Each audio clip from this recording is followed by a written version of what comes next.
मित्रों नमस्कार। आपका बहुत बहुत स्वागत है। मित्रों आज की कुछ महत्वपूर्ण खबरें हैं और उसमें जैसे इज़राइल का गाज़ा पर हमला और गाज़ा से बड़ी संख्या में लोगों का पलायन करना, भारत और श्रीलंका के बीच जो हज़ारों साल पहले रामायण काल में भी हमने देखा था कि राम सेतु बना था, श्रीलंका आना जाना हुआ था। आज फिर दोबारा से एक नौका सेवा शुरू हुई है, उस पर चर्चा करेंगे। शुरुआत करते हैं एक अच्छी खबर से। आज भारत ने पाकिस्तान को विश्व कप क्रिकेट में 7 विकेट से हरा दिया है और इस जीत के साथ ही भारत ने अपनी बादशाहत जारी रखी है। यानी विश्व कप में जितने वनडे हुए हैं, 7 वनडे हुए हैं, 7 में से 7 भारत ने जीते थे और आज 8वां भी जीत लिया, तो 8-0 से भारत की बढ़त बनी हुई है। ये संयोगी है, हालांकि अगर हम वनडे की पूरी हिसाब देखें तो जितने वनडे हमारे देश और बांग्लादेश ये पाकिस्तान के बीच में हुए हैं, उनमें 73 मैच पाकिस्तान ने जीते हैं और 55 मैच भारत ने जीते। यानी जो जीतने का एवरेज है वो पाकिस्तान की तरफ ज़्यादा है, लेकिन वनडे में पाकिस्तान पिट जाता है। और आज जिस तरह से पाकिस्तान में रिएक्शन हुआ है, जिस तरह से पाकिस्तान के आम लोग पाकिस्तानी क्रिकेट टीम को, बाबर को गाली दे रहे हैं, वो मुझे लगता है कि खेल भावना के खिलाफ है। खेल में हार जीत लगा रहता है, ये तो खेल है, इस खेल से तो संबंध बनेंगे। खेल लोगों को जोड़ता है, तोड़ता नहीं। तो आज हार जीत तो क्रिकेट का एक हिस्सा है और उसको एंजॉय करना चाहिए। हमने साथ खेला, जो एक संवादहीनता है, आतंकवाद के कारण हम भारत से पाकिस्तान से बात नहीं कर रहे हैं और आवाजाही बंद है, डिप्लोमेटिक बातचीत बंद है, हवाई मार्ग बंद है। तो इसलिए इन खेलों के माध्यम से जो बर्फ़ जमी हुई वो पिघलेगी। तो आज की मैच की जो हीरो रहे हैं वो निश्चित तौर पर रोहित शर्मा, जिन्होंने 86 रन मारे और शुरुआत में ही उन्होंने पाकिस्तान की वो लेंथ तोड़ दी, तो इसलिए खेलना आसान हो गया। हालांकि आज विराट कोहली और शुभम गिल नहीं खेल पाए। शुभम गिल डेंगू के बाद लौटे थे, लेकिन उन्होंने 16 रन मारे और आउट हो गए। उसके बाद विराट कोहली भी आज नहीं जम पाए, उन्होंने भी 16 रन मार के और वो चले गए। तो आज श्रेयस ने एक 53 रन नॉट आउट बनाए और उनके साथ पहले तो शुभम गिल के साथ और फिर श्रेयस के साथ रोहित शर्मा ने पारियाँ खेली और उसके बाद फिर के एल राहुल भी करीबन 17 रनों पर नॉट आउट रहे। तो ये अच्छी जीत रही और भारत इस जीत से नंबर 1 पर आ गया, यानी शीर्ष पर आ गया है और पाकिस्तान अभी तीसरे नंबर पर है।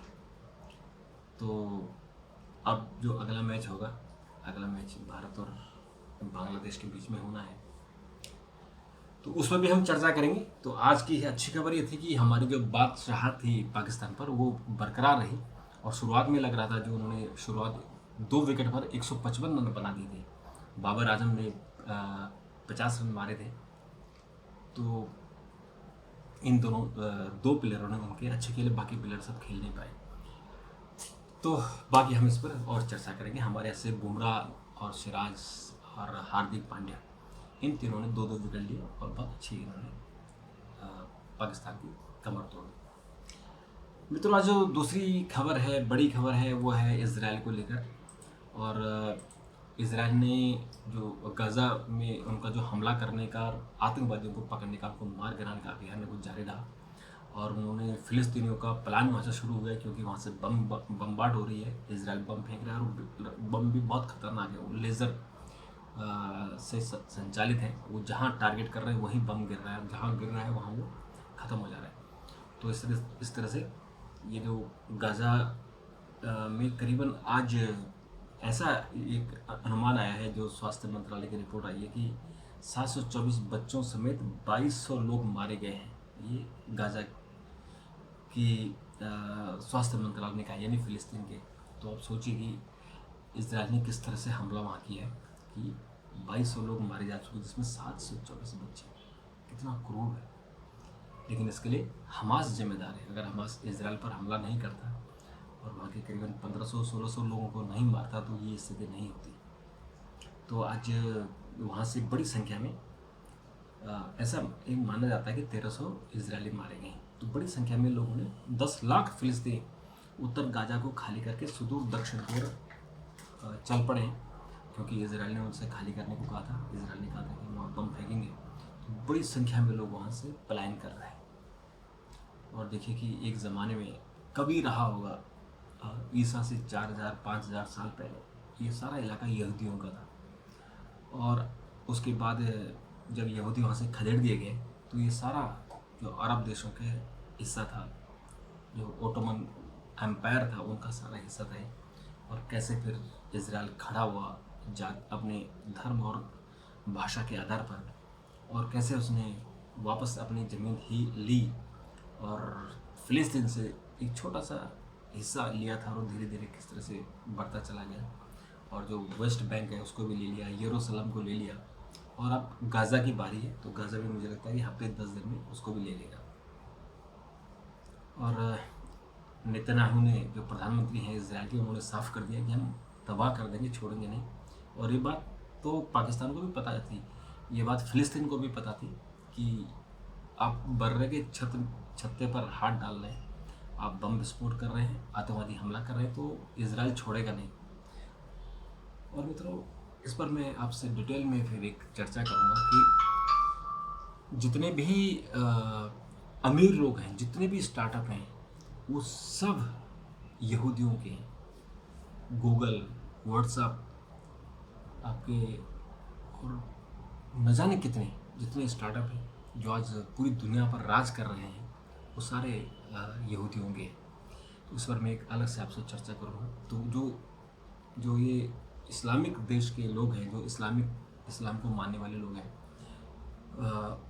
उनका जो आतंकवाद से जुड़े हुए, उनकी बात कर रहा हूँ, जो आतंकवाद से जुड़े हुए हैं, वो आतंकवाद वो लोगों को मार रहे हैं और अपने लोगों को मार रहे हैं। जैसे अफ़गानिस्तान में क्या हो रहा है, अलकायदा अपने ही लोगों को घर से बाहर नहीं निकलने दे रहे, उनको पढ़ने लिखने नहीं दे रहे, उनको कपड़े ढंग से नहीं पहनने दे रहे, तो उनको वो गर्त में डाल रहे हैं। और एक इजराइल है, यहूदी हैं, कि जो पढ़ लिख रहे हैं, और इतने बड़े साइंटिस्ट, जो आइंस्टीन, वो भी यहूदी थे।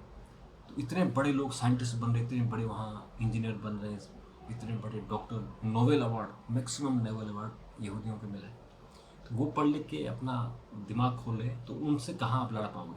आप छर्रों से नहीं लड़ोगे, वो बम बना रहे। तो पढ़ने लिखने से आप भी अपने लोगों को पढ़ाइए लिखाइए, और इस चक्कर में मत पड़िए कि क्या पहना, बुर्का पहनना है नहीं पहनना है, ये उसके चक्कर में मत रहिए। बच्चों को, नई पीढ़ी को पढ़ाइए लिखाइए। और ये जो नफरत की राजनीति, इसको भी ख़त्म होना चाहिए। क्यों आतंकवादी घटना की जाए, क्यों आतंकवाद फैलाया जाए? बल्कि जितना अच्छा होगा, पढ़ के लिख ले, अगर पूरा विश्व एक हो तो सबका भला होगा। इसके अलावा मित्रों, आज भारत और श्रीलंका के बीच में 40 साल बाद रिश्तों की नाव चली है। आपको याद होगी जब जाफना में लिट्टे प्रमुख प्रभाकरन की हत्या कर दी गई थी, और उनके बेटे ही, उसके बाद से भारत और श्रीलंका के बीच में आवाजाही जो जलमार्ग से वो बंद है।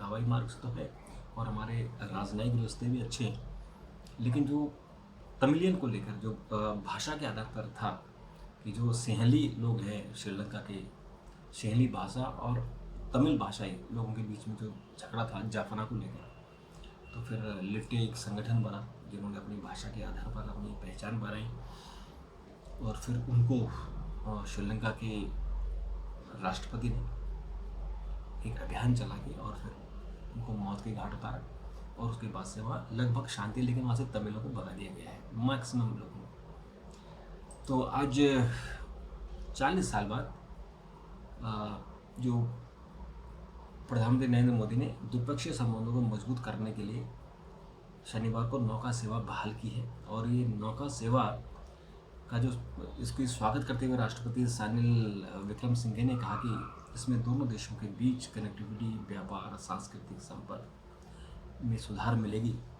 और ये जो इलाका है ये बेसिकली 110 किलोमीटर लंबा है, जो ये जो नागापत्तिनम और कांकेर-थुरई के बीच में 60 समुद्री मील यानी 110 किलोमीटर दूर है। और 110 किलोमीटर लोग जो हवाई जहाज़ से जाते थे या बड़े जहाज़ से अब नौका से जा सकते हैं। और ये इससे जो खासकर क्योंकि जाफना से जुड़ा हुआ है, तो जो तमिल लोग हैं जो वहाँ उनके लोग रह रहे हैं, रिश्तेदार रहते हैं तमाम, उनसे मिलना जुलना होगा। और बाकी लोग जैसे मछुआरे खासकर जो दोनों देशों के मछुआरे वो आस पास आ सकेंगे। और मित्रों आज इसराइल से दूसरा जत्था भी भारत पहुंच गया है और कुल 400 भारतीय रवाना हुए हैं जो रविवार को भी पहुंच जाएंगे स्पाइस जेट से।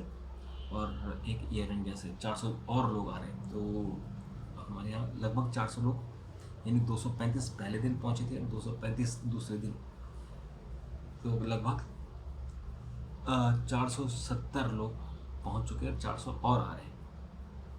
तो उनको ऑपरेशन विजय के तहत उनको बुलाया गया है। इसके अलावा मित्रों जो हमारा जो P20 कॉन्फ्रेंस 2 दिन की हुई थी वो भी संपन्न हो गई है। यानी पार्लियामेंट्री G20 कंट्रियों के संसदीय अध्यक्षों की बैठक, और उसमें एक प्रस्ताव पास हुआ। उसमें कहा गया कि हमारे जो लोग हैं, जो हमारे दुनिया भर के देश हैं, लोग हैं, उनके बीच में लोकतांत्रिक परंपरा को आगे बढ़ाना और एक दूसरे की संप्रभुता पर हस्तक्षेप न करना और क्लाइमेट चेंज जैसी समस्याओं को दूर निकालना, ये सब बातें हैं जो जिनको लेकर समझौते हुए हैं। तो उस समझौते के वो मुझे लगता है कि जो इतने हमारे लोकतांत्रिक देश हैं उनके लिए। और अगला जो मीटिंग होगी वो ब्राज़ील में होगी, और आज ब्राज़ील की अध्यक्षता भारत ने ब्राज़ील को सौंप दी है। तो G20 भी ब्राज़ील में होगी और P20 भी ब्राज़ील में होगी। और ये P20 एक पृथ्वी एक परिवार एक भविष्य को लेकर प्रतिबद्ध है। और सम्मेलन के अंतिम दिन सर्वसम्मति से एक संयुक्त वक्तव्य स्वीकार किया गया है। तो कुल मिलाकर जो ये संगठन रहा है ये बहुत अच्छा हुआ है। तो मित्रों आज के लिए इतना ही, फिर आपसे कल मुलाकात करेंगे, फिर और चर्चा और खबरों पर चर्चा करेंगे। तब तक के लिए नमस्कार, थैंक यू, धन्यवाद।